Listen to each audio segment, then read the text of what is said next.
So magandang gabi sa ating lahat. Patuloy po nating pag-aralan ang Biblia at under pa rin po sa ating subject, Great Blunder of the Church. Ngayon po ay pag-uusapan natin ang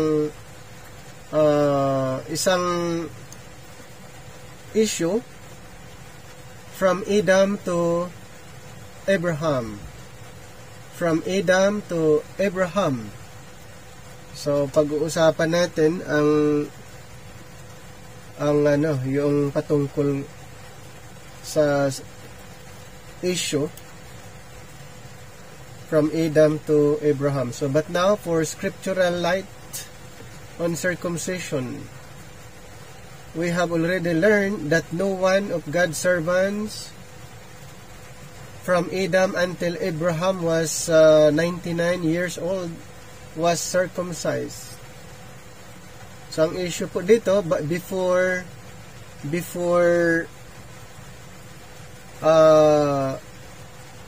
na-circumcise si Abraham, lahat po yan before that ay tinatawag na uncircumcision. Ayun po yung issue dyan. Kaya yung uncircumcision ay isang title na referring to the Gentiles. So ibig sabihin before the circumcision of Abraham, siya po ay Abram, ay walang tinatawag na mention o walang na-mention na Israel before Abraham, before na circumcise si Abram. Yan. So Abram was circumcised about 2100 years after Abel was declared righteous. So ulitin ko po, Abraham was circumcised about 2100 years after Abel was declared righteous without circumcision. So si Abel na dineklarang righteous ng ating Panginoon without circumcision. Circumcision of the flesh had a very definite time of beginning. That time is recorded in Genesis 17. So kung pag-usapan natin yung regarding circumcision of the flesh, ay matatagpuan po natin sa Genesis chapter 17. Verse 17. Chapter 17, 4 to 14. As for me, behold, my covenant is with thee, and thou shalt be a father of many nations. Neither shall thy name any more be called Abraham or Abram, but thy name shall be Abraham, for a father of many nations have I made thee. And I will make thee exceeding fruitful, and I will make nations of thee, and kings shall come out of thee, and I will establish my covenant between me and thee, and thy seed after thee, in their generations for an everlasting covenant, to be a God unto thee, and to thy seed after thee. And I will give unto thee and to thy seed after thee the land wherein thou art a stranger, all the lands of Canaan, for an everlasting possession, and I will be their God. And God said unto Abraham. So dito po sa chapter 17, ang pangalan ni Abraham ay napalitan na ng Abraham. So dito po mayroong covenant regarding sa tinatawag circumcision, ay mayroon na pong covenant or nakipagtipan ang Panginoon kay Abraham And then, mayroon siyang promise. Mayroon siyang promise kay Abraham, magkaroon siya ng seed, and then sa kanyang seed, magkaroon din ng kings. Ayan. So, yun yung pangako niya. Ito po ay everlasting covenant. And God said unto Abraham, Thou shalt keep my covenant, therefore, thou and thy seed after thee in their generations. This is my covenant, which ye shall keep between me and you and thy seed after thee. Every man child among you shall be circumcised. Yan. So dito po nag-start na mayroong tinatawag na circumcision. Lahat ng mga male child ay mag-undergo ng circumcision 8 days. Yun po ang covenant ng ating Panginoon kay Abraham. And ye shall circumcise the flesh of your foreskin, and it shall be a token of the covenant betwixt me and you. And he that is 8 days old shall be circumcised among you, every man child in your generations, he that is born in the house or both with money of any stranger which is not of the seed. So lahat po. Ayan. Dahil sa covenant ng ating Panginoon kay Abraham, so lahat po ay mag-undergo, lahat po ay dapat i-observe ang covenant na ito. Dapat 8 days. 8 days all shall be circumcised. Paano kung hindi? Siyempre, sila po ay cut off. He that is born in thy house and he that is both with thy money must needs be circumcised. Kahit sa bahay, ipinanganak, sa bahay or ibinili, kailangan pong ma-undergo ng circumcision. And my covenant shall be in your flesh for an everlasting covenant, and as uncircumcised man child, and the uncircumcised man child, whose flesh of his foreskin is not circumcised, that soul shall be cut off from his people. He has broken my covenant. Napakatindi po that time. So sa covenant na yan, dapat lahat, mga stranger man or Israelites man, binili ay dapat siya'y ma-circumcise.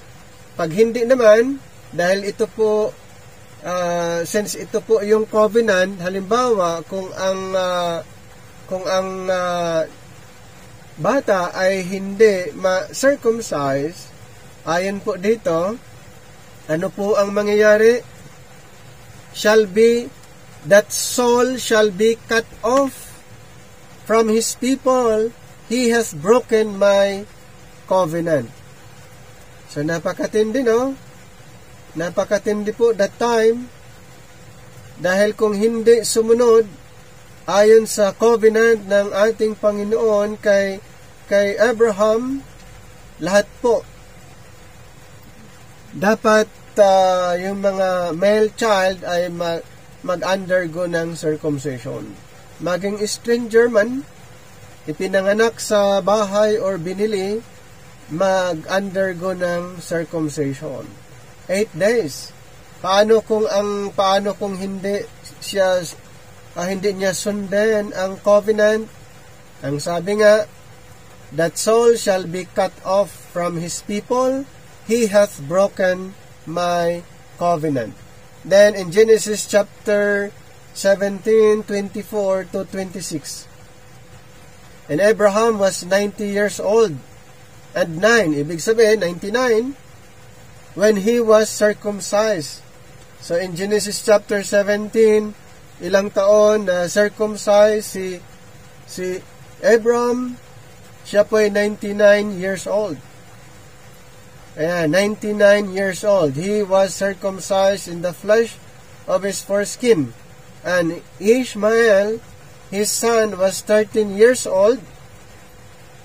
So nung na 99 years old si Abraham, si Ishmael naman ay 13 years old when he was circumcised in the flesh of his foreskin. Ayan, 13 years old. And then si Abraham ay 99 years old. So in that same day was Abraham circumcised and Ishmael his son. So ilang taon si Ishmael? Na circumcised 13. Si Abraham naman ay 99. Undoubtedly the group of Presbyterians, this group and others, so example po, this group and other group would never have started off with their fallacy teaching that sprinkling takes the place of circumcision if they had carefully studied in Romans 4:10 to 12. How was in then reckoned when he, Abraham, was in circumcision or in uncircumcision, not in circumcision but in uncircumcision? And he received the sign of circumcision, a seal of the righteousness of the faith, which he had yet being uncircumcised, that he might be the father of all of them that believe, though they be not circumcised, that righteousness might be imputed unto them also. And the father of circumcision to them who are not of the circumcision only, but who also walk in the steps of that faith of our father Abram, which he had being yet uncircumcised. So pinag-usapan dito yung Abram uncircumcised and then Abraham circumcised. So may dalawa siyang dalawang pangalan, Abram and Abraham. Abram was called in uncircumcision. So sa Bible po, yung uncircumcision referring to the Gentiles. So si Abraham, meron siyang dalawang pangalan, the uncircumcised Abraham and then the circumcised Abraham. Abram and Abraham. When Abram was called and declared righteous by faith. When Abram was called and declared righteous by faith 430 years before Jehovah, before Yahweh or God gave Israel the 10 Commandments. So, bago siya diniklara na righteous, and Abraham was called and declared righteous by faith 430 years before God gave Israel the 10 Commandments. Ayan. So, diniklara na siyang righteous. And before na ang Panginoon nagbigay ng 10 Commandments sa Israel, so the carnal ordinance that diverse baptisms and meats and drinks. How about Galatians 3:17 in Hebrews 9 and 10? Basahin natin lang ang itong Galatians chapter 3 verse 17. 3:17. And this I say, that the covenant that was confirmed before of God in Christ, the law, which was 430 years after, cannot disannul, that it should make the promise of none effect. How about Hebrews 9:10? Hebrews chapter 9 verse 10. which stood only in meats and drinks and divers washings, and carnal ordinance imposed on them until the time of Reformation. So Abraham received the promise. Before siya naging Abraham received the promise. So the covenant, the gospel from God, 430 years before God and Israel entered into that covenant. So, after, kasi before the promise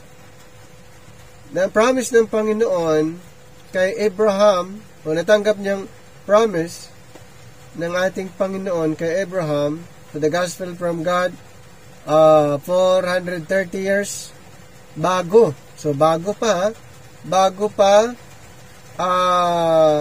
ang mga Israel ay nakipagtipan dun sa Mount Sinai at Sinai. Okay? Before Jehovah or God, Israel entered into that covenant at Sinai, which was afterward made old. Na ito pong covenant na ito, later on, ay ginawang tinatawag na old after the death of Christ. So, yung covenant na ito in Hebrews chapter 8, 7-11. For if that first covenant, so yan po yung binigay ng Panginoon nung sila'y naglalakbay papuntang Promised Land. For if that first covenant in verse 7 had been faultless, then should no flesh have been sought for the second. Number 8, for finding fault with them, he says, behold, the days come, says the Lord, when I will make a new covenant with the house of Israel and with the house of Judah, not according to the covenant that I made with their fathers in the day when I took them by the hand to lead them out of the land of Egypt, because they continued not in my covenant, and I regarded them not, saith the Lord. Verse 10, for this is the covenant that I will make with the house of Israel after those days, says the Lord. I will put my laws into their mind and write them in their hearts, and I will be to them God, and they shall be to me a people. And then verse 11, and they shall not teach every man his neighbor and every man his brother, saying, know the Lord, for all shall know me, from the least to the greatest. Ayan po. So, ano pong nangyari sa old? Ito po ay, itong old covenant ay na-replace ng new covenant. So, ito po yung binasa natin. Ay mangyayari po ito sa millennium. Okay, sa second coming na po mangyayari ang new covenant. At para kanino ang new covenant sa binasa natin? Ay sa house of Israel and house of Judah. So sa kanila po, ang old covenant ay sa Israel lang din, ayon sa binasa natin kanina sa Genesis chapter 17. Ang old covenant ay sa Israel lang din, kaya nga ibinigay 430 years after. So before, mayroong covenant, and then mayroong covenant 430 years, and then the law was added to the promise after 430 years. So noon pa ay may nakipagtipan ang Panginoon sa Israel, at dito po nung sila lumabas sa Egypt out of bondage, nung sila po ay lumabas doon after 400 years, ang Panginoon ay nakipagtipan, at yun nga, ang covenant na yun, after the death of Jesus Christ, ay tinatawag na old Kaya dito sa verse 13 sa Hebrews 8, in that he says a new covenant, he hath made the first old. So ano pong tawag doon sa una? Old. Kailan po tinawag na old? Nung namatay ang testator. Nung buhay ang testator ba ang old covenant ay tinatawag na bang old? Hindi pa. Kasi hindi pa namatay ang testator. Doon lang tinawag na old nung namatay ang testator in chapter 9 ng Hebrews. Hebrews 9 verse 15. And for this cause he is the mediator of the New Testament, that by means of death, for the redemption of the transgressions that were under the first testament, they which are called might receive the promise of eternal inheritance. For where a testament is, there must also of necessity be the death of the testator. And then verse 17, for a testament is of force after men are dead. So kailan lang mag-take effect ang testament? After the death of the testator. So ang New Testament ay hindi pa po na-establish before the death of the testator, dahil ang testament na ito ay mag-take effect lang po after the death of the testator. At sino po yung testator? Si Jesus Christ. Nung hindi pa po siya namatay, wala pa pong Old Testament. After his death, namatay ang testator, doon lang po tinawag na old ang testament that time, at tinawag namang New Testament itong second na tinatawag Better Testament. Ayan. So 430 years. So from God, 430 years, the gospel from God, 430 years before God and Israel entered into that covenant at Sinai, which was afterward made old. Abraham was neither a Jew nor Israelite, nor an Israelite. Sino si Abraham? Hindi pa siya identified na Hudyo or Israelite before siya ay na-circumcise. Sino po? Si Abraham.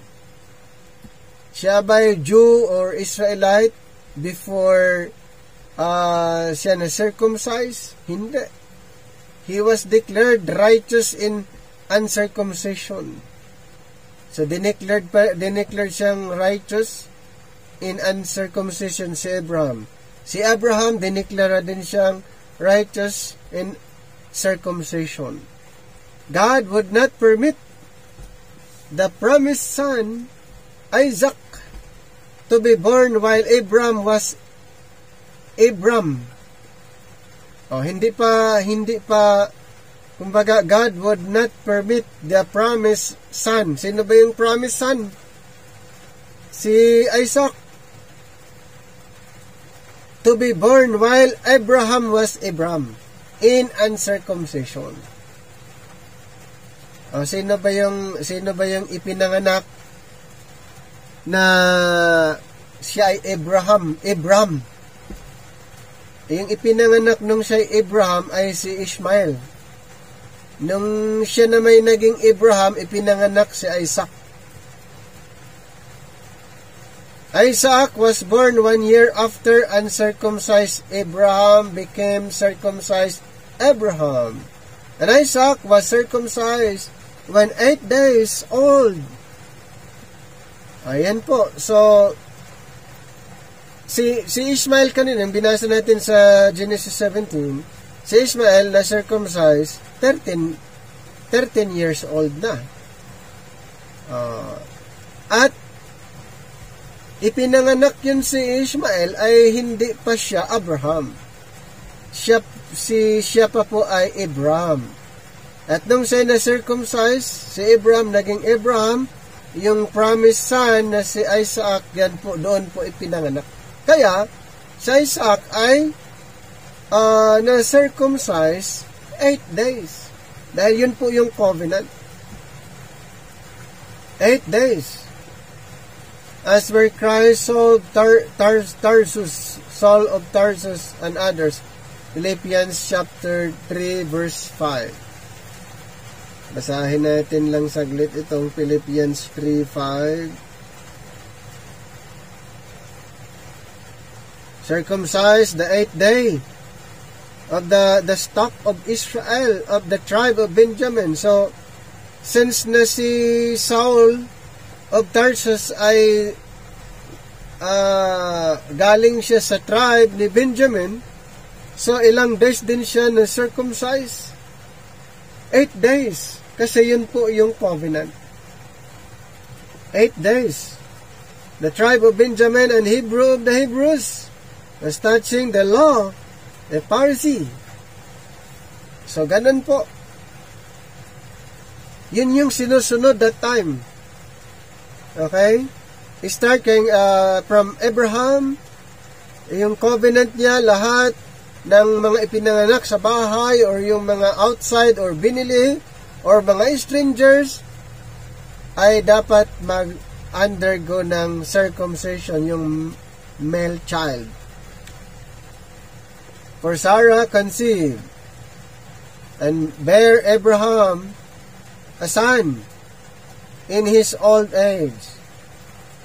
So, Abraham na po pangalan niya dito, nung ipinanganak na si Isaac.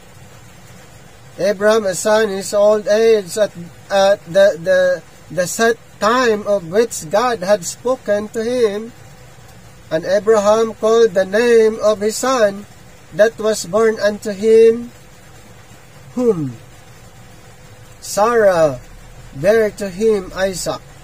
Anong pangalan po? Isaac. And Abraham circumcised his son Isaac, being 8 days old, as God had commanded him, and Abraham was 100 years old when his son Isaac was born. Ilang taon si Abraham nung ipinanganak si Isaac? Siya po ay 100 years old. And according to Genesis chapter 21 to chapter 21 verse 2 to verse 5. Abraham was 75 years of age, 430 years before the law was added to the gospel. So ilang taon po siya? Abraham was 75 years of age, 430 years before the law was added to the gospel. So in Galatians 3:8. Galatians chapter 3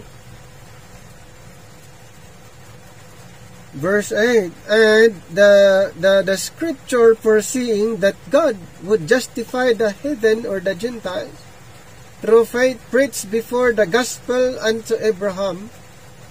Okay, before the gospel unto Abraham, saying, in thee shall all nations be blessed. And verse 17, and this I say, that the covenant that was confirmed before of God in Christ, the law which was 430 years after, cannot disannul, that it should make the promise of none effect. And verse 18, for if the inheritance be of the law, it is no more of promise, but God gave it to Abraham by promise.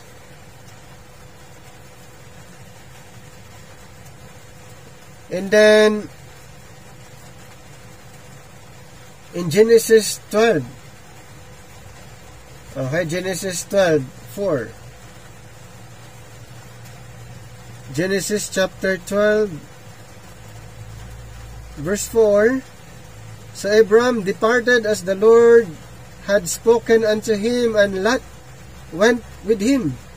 And Abram was 75 years old when he departed out of Haran. Ayan, 75 years old nang siya nag-depart, umalis doon sa kanyang lugar. So, Galatians chapter 3, 6 to 8, even as Abram believed God, and it was counted to him for righteousness. And even as Abram believed God, and it was counted to him for righteousness. So the scripture, foreseeing that God would justify the Gentiles or the heathen through faith, preached before the gospel unto Abraham, saying, "In thee shall all nations be blessed."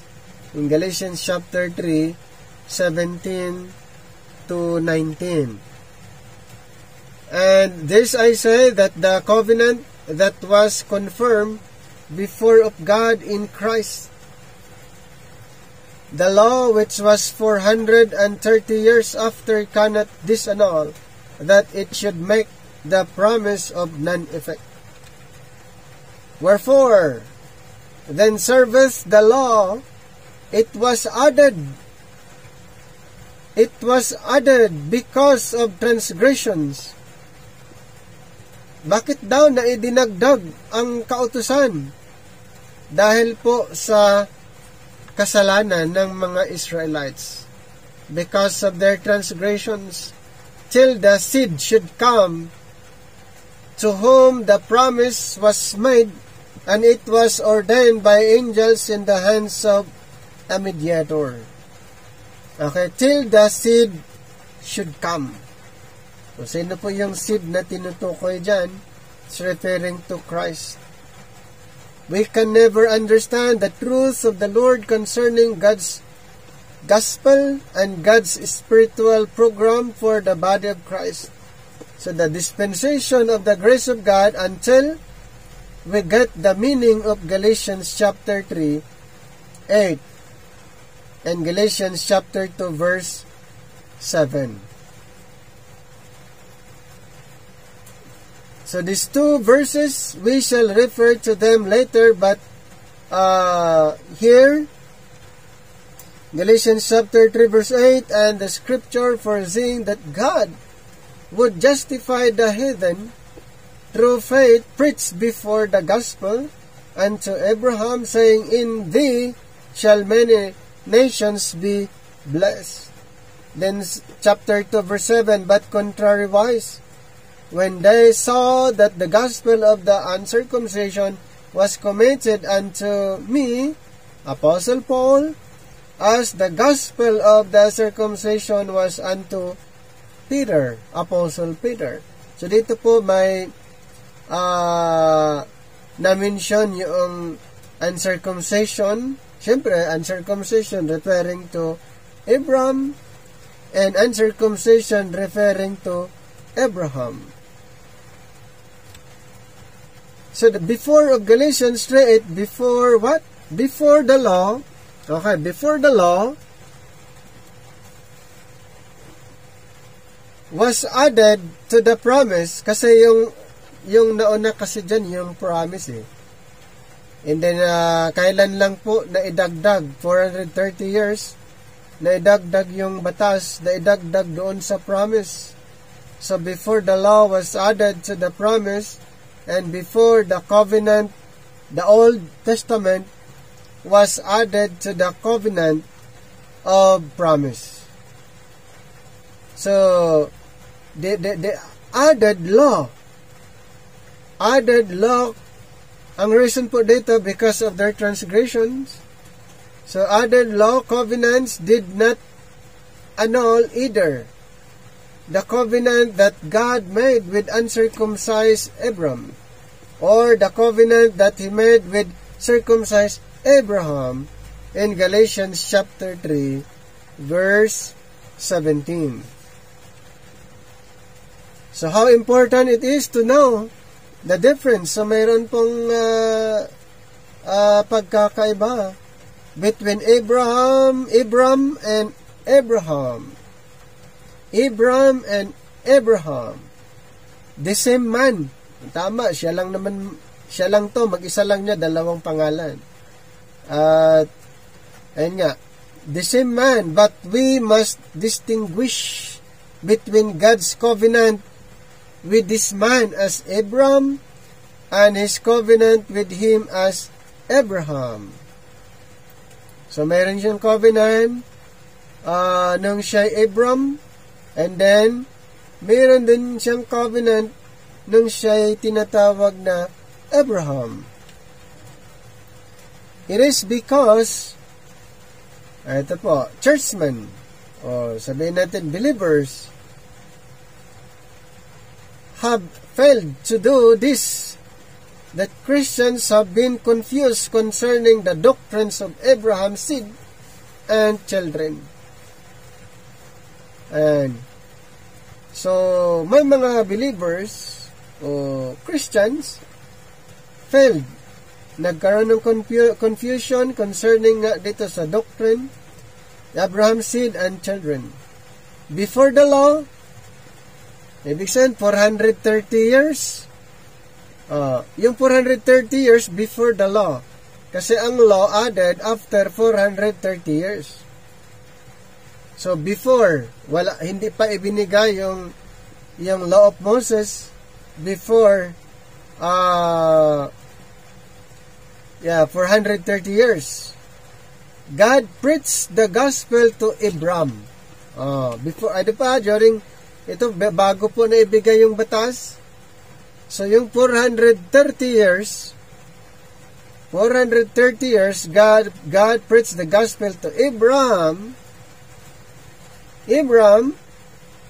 So, yun pa yung pangalan niya, that the 12 apostles were custodians.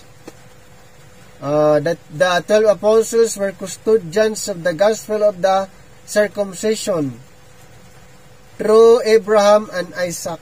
Kaya itong mga 12 apostles ay sila po yung custodians, sila po yung in charge.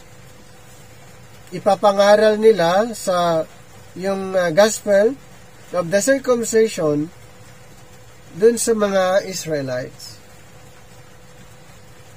Galatians chapter 2, 7-9, but contrariwise, when they saw that the gospel of the uncircumcision was committed unto me, Apostle Paul, as the gospel of the circumcision was unto Peter.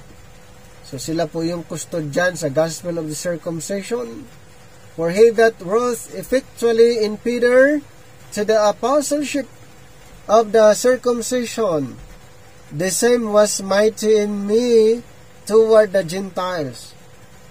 And when James, Cephas, and John, who seems to be pillars, perceived the grace that was given unto me, they gave to Barnabas and me the right hands of fellowship, that we should go to the heathen or the Gentiles, and they unto the circumcision. So, mayroon po silang agreement. Ang mga 12 apostles, they were custodians of the gospel of the circumcision, and while Apostle Paul with his fellow laborers or his co-workers, Barnabas, mentioned, saan daw sila? Doon po sila sa mga Hintel.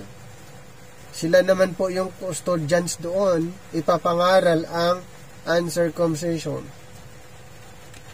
So the 12 never heard the gospel of the uncircumcision of Galatians 3:8. Sino po sila? Ang mga apostol, 12 apostol. Hindi po nila never heard of the gospel of the uncircumcision of Galatians chapter 3 verse 8 and Galatians 2:7 until they learn it from Paul. So itong mga to, wala silang idea before Apostle Paul. Before Apostle Paul, no idea regarding the gospel of the uncircumcision. And then, until later na lang po, nung sa time ni Pablo, okay, ay mayroon doon po sila na nakarinig, natuto. When? Galatians 2:1 and 2. 14 years after. This was more than 14 years after Paul was converted. So 14 years was Paul converted.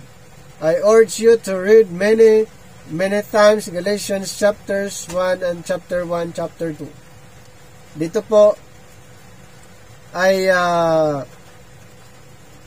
malalaman po natin yung mga apostles ay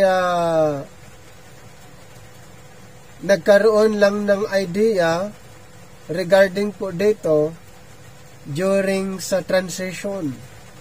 But before Apostle Paul, wala po silang idea regarding sa gospel of the uncircumcision. So if Abraham was called and declared righteous at 75 years old in Genesis 12:4, if Abraham was called and declared righteous nung siya ay 75 years old and was circumcised when he was 99 years old in Genesis 17:24, he was a righteous man in 24 before he was a circumcised man. Di ba? So, dineclared na siyang actually, righteous before his circumcision. He was declared righteous. But let us again be taught that truth that Abraham, the Gentile. Abraham, Gentile pa siya kasi yun nga yung word na uncircumcised. It's referring to Gentile. So, sabihin natin na si Abraham ay Gentile. Abraham, hindi pa siya Abraham, siya ay Gentile. Was declared righteous in uncircumcision. Dineklara na ba siyang righteous before he was circumcised? Yes. Dineklara na siya nung siya Gentile pa. Gentile. Gentile name. Abraham was declared righteous in uncircumcision. He must of necessity have been as Abram, an uncircumcised Gentile, in order that Galatians 3:8 and 2:7 might be true. Yun pala ang doon. May connection, relation doon kung bakit may uncircumcised and circumcision. So, doon pa may dalawang group na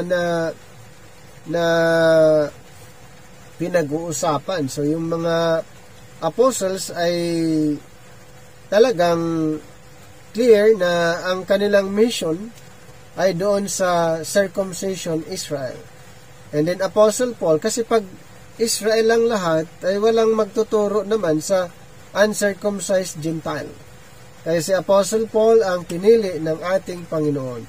So in justifying Abraham, the Gentile in uncircumcision 24 years before he became circumcised. 24 years bago siya na circumcised. Ito si Abraham. Before he became circumcised, Abraham, the scriptures foresaw the justification of Gentiles of Paul's day and our day without circumcision, baptism, or any kind of religious ceremony. Abraham, the uncircumcised, had no religion. Walang religion. Abraham, the uncircumcised, no religion. Neither has any member of the body of Christ or under grace scriptural right to any religion. If it could be proved that baptism took the place of circumcision, ito naman ay mga denominational mga denominational point of view, ay nga sa na-mention sa some group of believers na ayan po yung ginagawa. So, if it could be proved that baptism took the place of circumcision, and it positively cannot, then it could be proved by Galatians 3:8 that baptism was for only the flesh, descendants of Abraham, the circumcised, and not for the Gentiles saved by the gospel of the uncircumcised. Certainly Gentiles baptized during the Acts period were not baptized because baptism took the place of circumcision. Kaya mayroong tinatawag na circumcision before the law. The law was given at Sinai about 1492 BC. Abram was circumcised, and circumcision instituted by God about 1893 BC. So before the law was given. Think of the year of the... Ito po ayon sa sa isang writer. Think of the year. Sabi niya, Chicago World Fair in 1893 AD. Note, this word spoken by Christ on earth. John 7:22 and 23. Moses therefore gave unto you circumcision, not because it is of Moses, but of the fathers. Ulitin ko po in John 7:22 and 23. Moses therefore gave unto you circumcision, not because it is of Moses, but of the fathers. Kasi yun po ay covenant na kasi. Before Moses, ay meron na pong covenant at naging actually mandatory during the time of Moses. And ye on the Sabbath day circumcise a man. If a man on the day receive circumcision, that the law of Moses should not be broken. Are ye angry at me because I have made a man or every bit whole on the Sabbath day? Ayon dun sa John 7, no? Here we note that circumcision belonged to two covenants, the Abrahamic and the Mosaic old. But we shall later see why circumcision was not abolished while Jesus Christ was on earth, and why it is carried over into the Acts period. So hanggang na-mention, no? Ang regarding circumcisions. Now let us read that word spoken by Stephen to the Jews who were guilty of the murderer of the Prince of Life in Acts 7:8. And he gave him the covenants of circumcision, and so Abraham begat Isaac, and circumcised him the 8th day. And Isaac begat Jacob, and Jacob begat the 12 patriarchs. These particular children of the covenant addressed by Stephen during the time of Stephen, diba? Doon sa Acts 7, were all circumcised in the flesh, but they were uncircumcised in heart. So, circumcised in flesh, but uncircumcised in heart. In Acts 3:24 and 25, in Acts 7:15, basahin natin Acts 3:24. So, circumcised in the flesh, pero sa heart, hindi. Chapter 3, verse 24, Yea, and all the prophets from Samuel, and those that follow after, as many as have spoken, have likewise foretold of these days. Then verse 25, Ye are the children of the prophets, and of the covenant which God made with our fathers, saying, Unto Abraham, and in thy seed shall all the kindreds of the earth be blessed. And then Acts 7:51. Acts 7:51. Verse 51, Ye stiff-necked and uncircumcised in heart and ears, ye do always resist the Holy Ghost, as your fathers did, so do ye. So here the Holy Spirit makes it plain that the covenant of circumcision was given before Isaac was born, before the 12 sons of Israel were born. So the Jews would indeed circumcise on the Sabbath. Circumcision held a very important place in the history of the Jews. It was required for fellowship in their religion. So that actually the purpose that time, no? It was required for the fellowship in their religion bilang Judaizers. Remember, from the 12 sons of circumcised Jacob, Israel, came the 12 tribes, and that Christ chose 12 circumcised apostles, and that they are yet to sit on 12 thrones and judge 12 tribes of Israel, judging the 12 tribes of Israel in Matthew 19:28. So the 12 apostles were representative of the 12 tribes of Israel when Jesus Christ come at the second time, diba? Mayroon siyang promise sa mga apostles. Ang promise niya, when the Son of Man sits on the thrones, then the 12 apostles were judges judging the 12 tribes of Israel. So, sila po yung representative. In Genesis 17:40 naman, and the uncircumcised man child, whose flesh of his foreskin is not circumcised,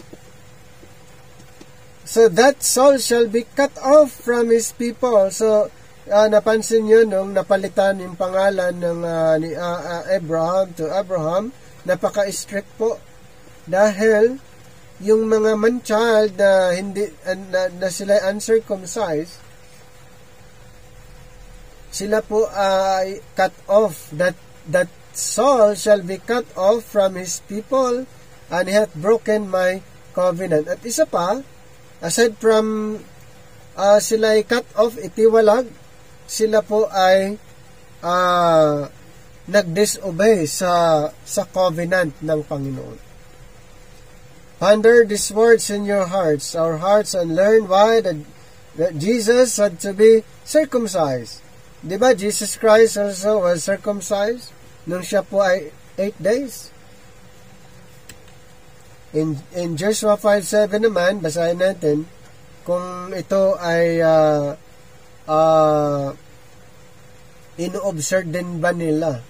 Joshua 5:7 and 8, and their children, whom he raised up in their stead, them Joshua circumcised, for they were uncircumcised. So because they had not circumcised them, by the way, and it came to pass when they had done circumcising all the people that they abode in their places in the camp till they were whole.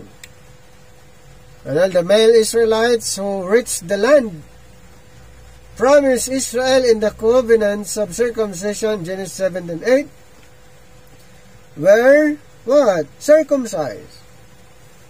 And the blessings of God followed. Okay? Kasi yan po ang covenant eh. Ayun yung covenant ng Panginoon kay Abraham, and the blessings of God followed. No circumcision, no fellowship. So, kaya pala mandatory yun. No circumcision, no fellowship in Israel's religion and worship. So, anong mangyayari?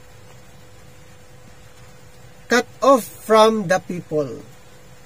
Yan, cut off from the people. So in the lights of Israel's history, we should be slow to condemn those who went among Paul's Gentile converts and told, except ye be circumcised after the manner of Moses, ye cannot be saved. O, biro mo yun, in Acts 15, during the Jerusalem Council, ay itong mga religious group ay gusto din nila na ang mga Gentiles i-circumcise dahil ayon sa kanila, hindi daw maligtas ayon sa batas ni Moses. Kasi nga, sa kanila that time, pag hindi ma-circumcise ay cut off. No fellowship. Kaya, yun ang kanilang tinatawag na religion. Since ditong mga Gentiles ay naniniwala, gusto din nilang required na para sila maligtas ayon sa kay Moses, ay dapat sila ma-circumcise in Acts chapter 15. What a difference between Genesis 17:14 and Galatians 5:2 and 5:12. Basahin po natin ito. Genesis 17:14.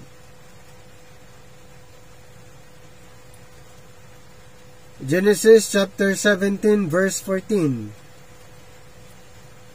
And the uncircumcised man child, whose flesh of his foreskin is not circumcised, that soul shall be cut off from his people. He hath broken my covenant. Then Galatians 5:2. Galatians chapter 5 verse 2. Behold, I, Paul, say unto you, that if ye be circumcised, Christ shall profit you nothing. O sa Galatians, wala na po. Sabi ito, behold, I, Paul, say unto you, that if ye be circumcised, Christ shall profit you nothing. Pero napakahalaga that time, no? Pero that time, sa time ni Apostle Paul, hindi na po iyon ang pinag-usapan. Because Apostle Paul, siya ay preacher doon sa uncircumcision. In chapter 5 naman, verse 12, I would they were even cut off which trouble you. Diba? So in Genesis 17:14, and the uncircumcised man child, whose flesh of his foreskin is not circumcised, that soul shall be cut off from his people. He hath broken my covenant. So that time, ay napaka-effective po yan dahil nasa program na yun po ay nag-operate. Pero under the dispensation of grace, hindi na po yan ang issue. Hindi na po yung pinag-uusapan. In our time, Jews and Gentiles alike. Jews and Gentiles alike, nor circumcision or uncircumcision, hindi na po yan ang issue sa dispensation of grace. Pero noon, yan po ay napakahalaga. So, ulitin ko po in Galatians 5:2 and then sa 12, ito nga, basahin ko ulit. Behold, I, Paul, say unto you, that if ye be circumcised, Christ shall profit you nothing. I would they were even cut off, which trouble you. So the word cut off, if not circumcised in Genesis. Cut off, kung hindi circumcised, doon sa Genesis. Cut off for circumcision in Galatian. Cut off is not circumcised in Galatian. I mean Genesis. Cut off doon. Yung hindi ma-circumcised. Dito sa Galatian, cut off for circumcision in Galatian. Kasi wala na po. So the answer is different economies. Kaya nga, magkaroon talaga ng blunder. Yung mga seeming contradiction pag hindi masolusyonan, hindi makita yung distinction. Kaya nga ang sagot po ay mayroon pong changes, different economies, or different dispensation. So kung i-compare sa Genesis, kaya nga parang nagkaroon ng confusion kung i-compare, pero using right division, ayan po ay masolusyonan po. Dahil ito po ay ibang economy, ibang dispensation, ibang programa. And then patungkol naman kay Jesus of Nazareth and the Jews. So, ano naman ang issue dito? So, pinag-usapan nga natin yung Adam to Abram, and Abram to Abraham. Ayan. At saka yung the apostles, and then the Apostle Paul, and then the circumcision and the uncircumcision. So dito naman ay tignan natin itong Jesus of Nazareth and the Jews. We can well imagine what kind of reception Jesus of Nazareth would have received had he not been circumcised when we read the condemnation of Peter 10 years later by the Jewish Christians in Acts 11:3, saying that wentest into men uncircumcised and didst eat with them. O, yun yung sinabi ni Pedro eh. Okay, dun sa Acts chapter 11, nagkaroon pa siya ng arguments or resistance, or sabi pa niya, hindi pa ako nakakain ng marami. Nagkaroon ng conversation ang Panginoon at Peter sa pamagitan ng vision. And Jesus was born King of the Jews. Yes, in Matthew 2 verse 2.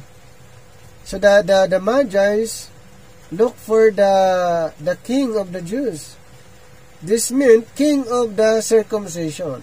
Sinasabing King of the Jews, referring po yan sa the word Jews ay circumcision. So therefore, Jesus Christ, King of the circumcision. Jesus was made under the law, and therefore under circumcision. Yes. Jesus Christ came. Jesus Christ born under the law, and remember, under circumcision to deliver them who were under the law. So that's actually the purpose of the Lord Jesus Christ, para i-deliver yung mga under the law. And who are they? Who are that people? The people of Israel. Sila po yon. Kaya one of the purpose ng ating Panginoon, why He came, ay iligtas ang kanyang bayan. Eh, sino ba yung kanyang bayan? Ang bayang Israel. Siya'y naparito bilang king. King, kanino? Sa Israel. Okay? Kaya dun sa during his earthly ministry, he was sent unto the lordship of the house of Israel. So his purpose exclusively to the lordship of the house of Israel. And in Romans 15 verse 8, he came to fulfill, he came to confirm the promises. He came to minister to the circumcision, and then fulfilled what was promised. Kung ano yung naipangako before, he came to fulfill. Kumbaga, siya na parito upang kanyang tuparin ang nakapangako or yung pangako patungkol sa kanya. Kaya, pag sinasabing Jesus was born King of the Jews, ibig sabihin, a King of the circumcision. Pag sinasabing Jesus was made under the law, ibig sabihin, under circumcision to deliver them who were under the law. In Galatians chapter 4, 4-5. How about Matthew 15:24? Na-mention na nga natin. But he answered and said, I am not sent, but unto the lordship of the house of Israel. Sino po? Si Jesus Christ. Yan po ang kanyang mission. Luke 19 verse 9, and Jesus said unto him, This day is salvation come to this house, for so much as he also is the son of Abraham. So all of the sons of Abraham were circumcised, and one claiming to be the son and seed of Abraham and Israel's promised Messiah had to be what? circumcised. Ayun nga po ang ang covenant. So, required. But before, wala pong ganon. Okay? Before the circumcision of Abraham, wala pong ganon na mandatory na dapat nilang gawin. 8 days sila po yung mag-circumcise. Ang male child, kailangan mag-circumcise dahil yun po ang covenant. Noon, before that, walang 8 days. Matthew 1:1, the book of generation of Jesus Christ, the son of David, the son of Abraham. So, si Jesus Christ, tinatawag siyang son of Abraham. Siya ba ay na-circumcise 8 days? Yes. Kasi nga, siya din ay son of Abraham. Kaya 8 days ang ating Panginoon na-circumcise din. Galatians chapter 3 verse 16, now to Abraham and his seed where the promise is made. So, the seed na na-mention ay patungkol kay Christ. And so, seeds, the multiplied seed, referring to the children of Abraham, or the 12 tribes. As of many, but as of one.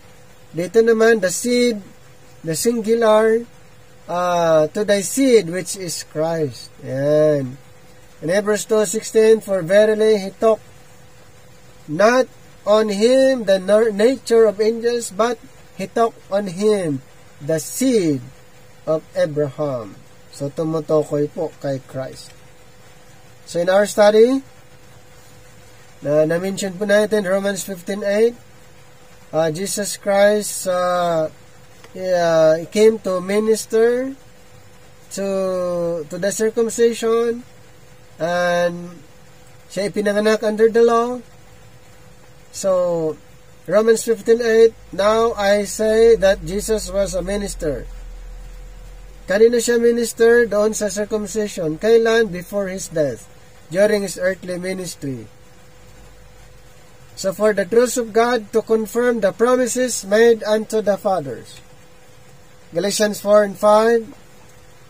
Galatians 4:4-5. But when the fullness of the time was come, God sent forth his Son, made of a woman, made under the law, to redeem them that were under the law. Sino po sila? Circumcision.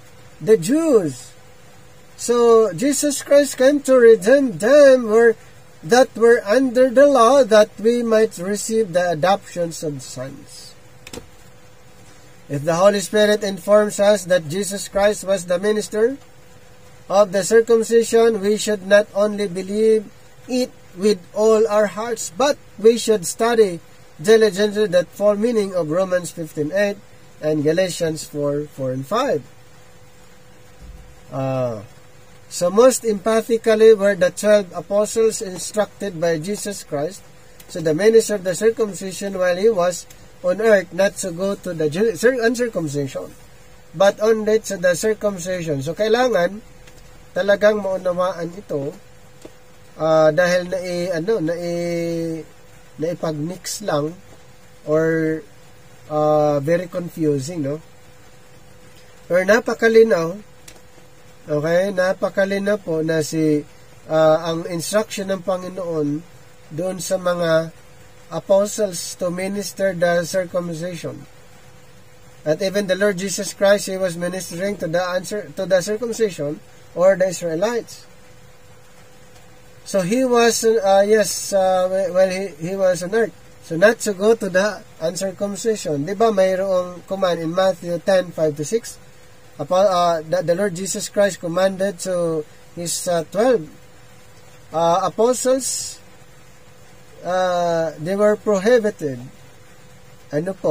Saan sila pinagbawalan? Pumunta sa mga hintel na magturo. I go not unto the way of the Gentiles.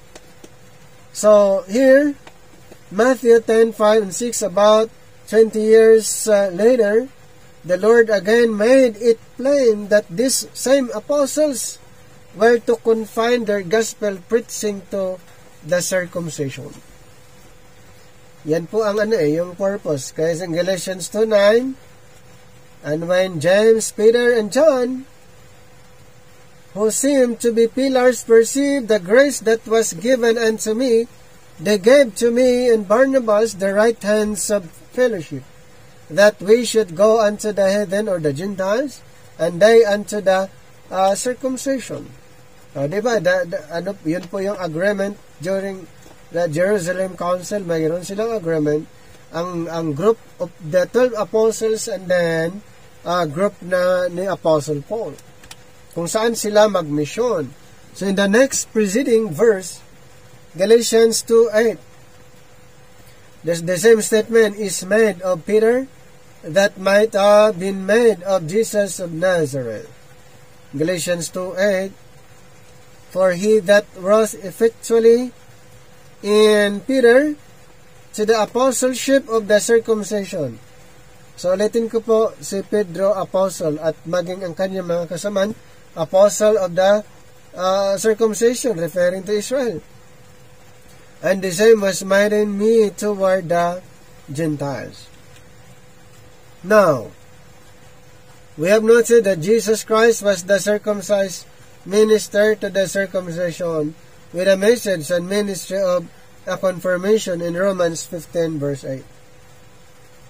So, also the 12. So, katulad ng ating Panginoon, the 12 apostles, ganun din po, were ministers of that circumcised or circumcision group. And the 12 were circumcised ministers to the circumcision with a ministry of confirmation. Pares ba sila ng ating Panginoon before His crucifixion? Yes. Before the revelation of the mystery, ang 12 apostles, yun lang din po ang kanilang ipapangaral. How shall we escape if we neglect so great salvation, which at the first began to be spoken by the Lord, and was confirmed us by them that heard Him, according to Hebrews 2:3. So tandaan po natin, yan po ang kanilang mission. Na pag na-miss po nila yan, na ang mission na ito is a mission of confirmation. So the witness of the confirmation ministry of Christ, who came to fulfill the law and the prophets, was the miracles, wonders, and signs in John chapter 6:33 and Acts chapter 2 verse 22. The witness of the child circumcision messengers is given in Hebrews 2:4. God also bearing them witness, both with signs and wonders, and with diverse miracles, and gifts of the Holy Spirit, according to His own will. In this connection, note Paul's words in 2 Corinthians 12 verse 12. Truly the signs of an apostle were wrought among you in all patience, in signs and wonders, and mighty deeds. Acts 5:12, and by the hands of the apostles were many signs and wonders wrought. Pero may mga apostles ay meron silang authority, kakayanan na mag-perform ng mga miracles, signs, and wonders. That time, during the Acts period, and they were all with one accord on Solomon's porch. And in Acts 19:11, and God wrought special miracles by the hands of Paul. Even Apostle Paul can perform miracles dahil siya po ay apostles. During the time of the transition, Apostle Paul performs many miracles. Katulad din po ng mga apostles ay nagpe-perform po sila ng mga miracles that time. But that miracles intended for the Israelites. Kaya Apostle Paul performs miracles during that transition ay intended for the Israelites. Sa mga Israel. Para sila'y maniniwala. Alam po natin, ang Israel ay napakadali nilang maniwala kung may mga miracles.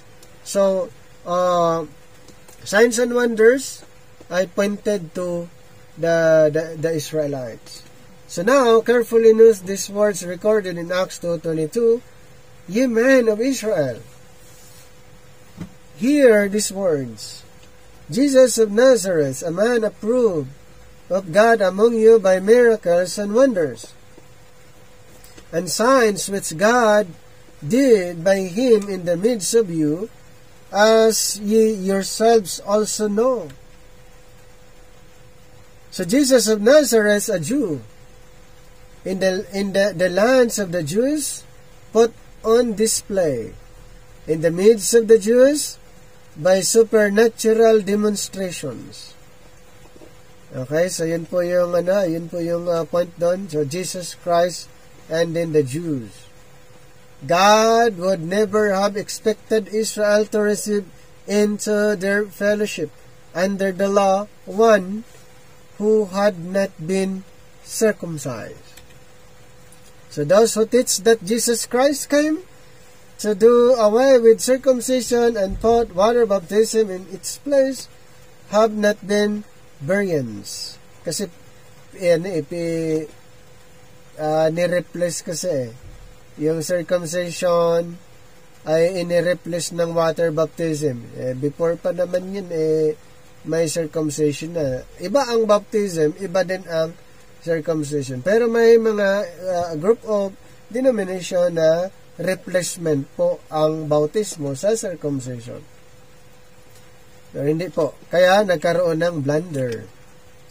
Who search the scriptures to see if these things be true. Ayon sa Bereans group.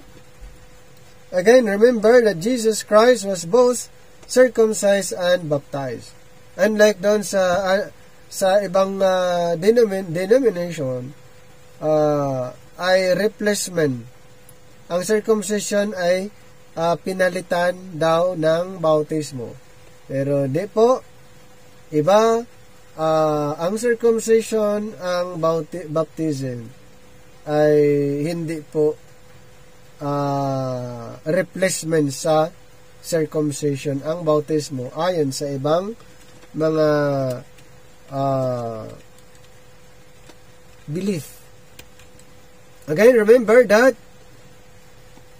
members of His body, so the members of His body or the church, the body of Christ, have received His circumcision as well as His baptism, both made without hands, were to manifest the true circumcision of Philippians 3 and the real spiritual baptism of Romans 6:1-6. So, dapat na maunawaan nga itong mga ito regarding sa mga issue dahil in our present time ay binago o nabago yung meaning or yung definition.